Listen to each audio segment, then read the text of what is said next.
এক সকালে টুনি সবজি নিয়ে বের হচ্ছে সবজি বিক্রি করবে বলে।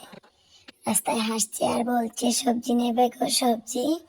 এরপর সে সখীর কাছে চলে আসে, সখীকে বলে, সখী দিদি সবজি নেবে না? সখী বলে, আমার ঘরে তো অনেক সবজি আছে, দেখি তো তুই কি সবজি এনেছিস।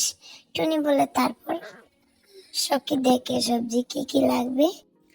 সখী বলে, আমাকে কিছু টমেটো দিয়ে দাও, আমি একটু টমেটো নেব, আর কিছু লাগবে না। এরপর টুনি সখীকে কিছু টমেটো দিয়ে দেয়, আর সখী টুনিকে টাকা দিয়ে ওখান থেকে টমেটো নিয়ে চলে যায়। এভাবেই টুনি সারা পাড়া ঘুরে ঘুরে প্রতিটা পাখির বাসায় বাসায় ঘুরে সে সবজি বিক্রি করে, আর এভাবে সে তার ছোট্ট সংসারটি চালায়। সবজি নেবে গো সবজি, তাজা তাজা সবজি। এরপর কখন ওখান থেকে দাঁড়িয়ে টুনিকে বলে, টুনি মাসি এদিকে আসো। অনেকক্ষণ ডাকার পর টুনি একটু সাড়া দেয়, বলে কে হয়তো আমাকে ডাকছে, একটু সামনে গিয়ে দেখে আসি তো। এরপর টুনি পেছন দিকে ফিরে দেখে ওখানে কনক ডাকছে, তাই কনকের পাশে সে চলে আসে আর এসে বলে, কনক তুমি কি আমাকে ডেকেছ? কনক বলে, তুমি তো শুনছই না, শুধু সবজি নেবে গো সবজি নেবে এই বলে হাঁটতে যাচ্ছ, একে সবজি নেবে বেরিয়ে এসো। এরপর টুনি বলে, আমি ওরকম যদি না বলি তাহলে কে জানবে আমি সবজি নিয়ে হাঁটছি, এর জন্য আমাকে এরকম বলতে হয়। তা বল তুই কেন আমাকে ডেকেছিলি? এরপর কনক বলে, মা তোমাকে ডেকেছে মা সবজি নেবে, আমাদের বাড়িতে আমার সাথে চলো। এরপর টুনি আর কনক গল্প করতে করতে তাদের বাড়িতে চলে আসে। কাকলি বলে, তোমরা দেখছি তো দুজন খুব ভালো গল্প জমিয়েছিস। টুনি বলে, আর কি, বাচ্চাদের পাকা পাকা কথা। এই তো দুজন কথা বলতে বলতে চলে এলাম। তো কাকুলি দিদিকে তুমি কি সবজি রাখবে? এরপর কাকুলি বলে, হ্যাঁ রে টুনি, সবজি রাখবো, কিন্তু আমার কাছে তো আজকে টাকা নাই। টুনি বলে, ঠিক আছে, সবজি তুমি রাখা দাও, তোমার যেহেতু প্রয়োজন আছে, টাকা পেলে না হয় আমাকে দিয়ে দেবে। বলে টুনিকে বলে, তুই এত ভালো কেন রে টুনি? তুই নিজে না খেয়ে থাকবি, কিন্তু অন্যকে না খেয়ে থাকতে দেবি না, তোর মতো পাখির কোনো তুলনা হয় না। টুনি বলে, ঠিক আছে, এত প্রশংসা করতে হবে না, কে কে সবজি নেবে নিয়ে নাও। টুনি অনেকটা সবজি জমিয়ে কাকুলিকে দিয়ে দেয়। কাকুলি বলে, টুনি তুই এখানে দাঁড়া, আমি আসছি। টুনি বলে, আমার যে সময় নেই, তাড়াতাড়ি এসো, আমাকে আবার বাড়িতে যেতে হবে। টুনি বলছে, কাকুলি বলে, ঠিক আছে একটু দাঁড়া, আমি চলে আসছি। কাকুলি একটা ডালিম এনে টুনিকে দেয় আর বলে, তুমি ওটা খেয়ে নিও। টুনি বলে, এসব আর কী দরকার ছিল। এরপর টুনি কাকুলির কাছ থেকে বিদায় নিয়ে আস্তে আস্তে তার বাড়ির থেকে রওনা হতে থাকে, আর এক পর্যায়ে সে তার বাড়িতে চলে আসে। টুকি বাড়িতে একা একা থাকে। মা এসেছে দেখে টুকি অনেক খুশি। মা তুমি এসেছ? এরপর টুনি বলে, হ্যাঁ রে মা, আমি এসেছি। টুকি বলে, সারাদিন হাঁটতে হাঁটতে তুমি অনেক কষ্ট করছো, তার চেয়ে বরং একটু তুমি এখানে বিশ্রাম নাও দেখি। টুনি বলে, না রে মা, আমার বিশ্রাম নিতে হবে না, আমার যত চিন্তা সব তোকে নিয়ে, তোকে জন্ম দিয়েছি, কিন্তু তোর ছোট্ট ছোট্ট আবদারগুলো আমি পূরণ করতে পারি না। টুনি বলে, ঠিক আছে মা, তোমার মতো মা থাকলে আমার আর কি লাগে। এরপর টুনি বলে, তুমি যাও, এই জুড়ির মাঝে একটা ফল আছে, ওটা নিয়ে এসো, খাবে না হয়। এরপর টুকি সেই ফলটা নিয়ে আসে আর তারা দুজন ভাগাভাগি করে খেয়ে নেয়। আর এভাবে দেখতে দেখতে সে দিন কেটে যায়।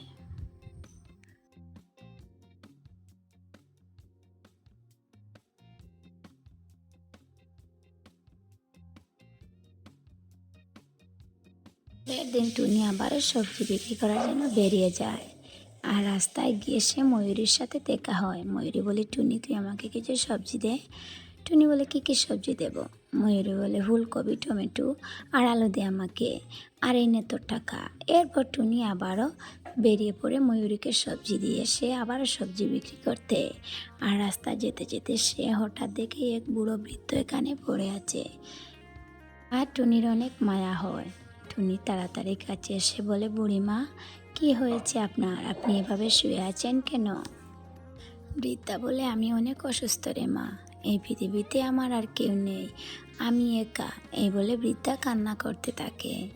এরপর টুনি বলে, বুড়িমা তুমি চিন্তা করো না, আমি আছি তোমার পাশে, তুমি চলো আমার সাথে আমার বাড়িতে। এরপর টুনি বৃদ্ধাকে নিয়ে তার বাড়িতে চলে আসে, আর বৃদ্ধার সেবা যত্ন করতে থাকে। এভাবে দেখতে দেখতে বেশ কিছু দিন কেটে যায়।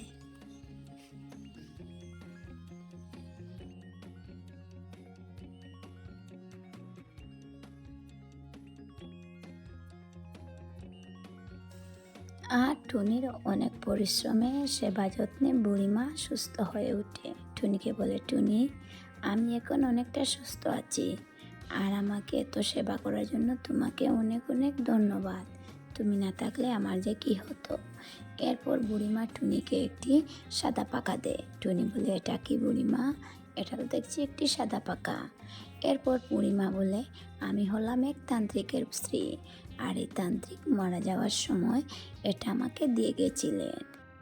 এটা হলো একটি জাদুই পাকা, এই পাকাতে যা চাইবি তাই পাবি, কিন্তু দেখবি এটা আবার সৎ কাজে ব্যবহার করতে হবে, কোনো ভুল কাজে ব্যবহার করলে হবে না। আমার সময় শেষ, আমি বুড়ো হয়ে গেছি, এরপর এটা তোদের কাজে আসবে। টুনি বলে, ঠিক আছে, আমি এটা প্রয়োজন মতো ব্যবহার করব, আর কোনো লোভ করব না।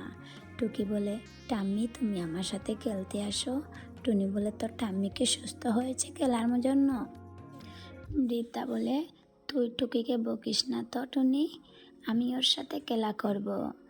এরপর টুনি অনেক খুশি হয় আর বলে, চলো তো টাম্মি, আমরা খেলা করতে যাই। এরপর তারা খেলা করতে চলে যায়, আর ওদিকে টুনি আবারও বাড়ি বাড়ি ঘুরে সবজি বিক্রি করে।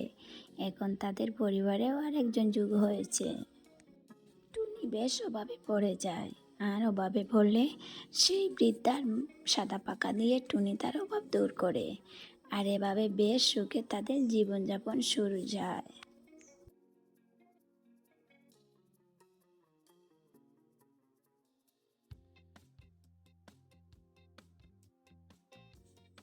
এক সকালে টুকি বলে, মা, আমার খুব ইচ্ছে করছে বড় মাছ খেতে, তুমি আমাকে বড় মাছ দাও, আমি খাবো।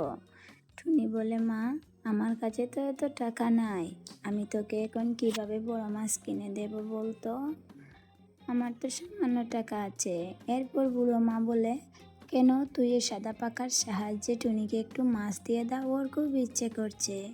আর ওদিকে ঈগল রাস্তায় রাস্তায় হাঁটছে আর বলছে, কোথায় যাবো রে, কী খাবো, কী ব্যবস্থা করবো খাবার, পেটে মনে হচ্ছে ইঁদুরে দৌড়াদৌড়ি করছে কি যার জ্বালায়।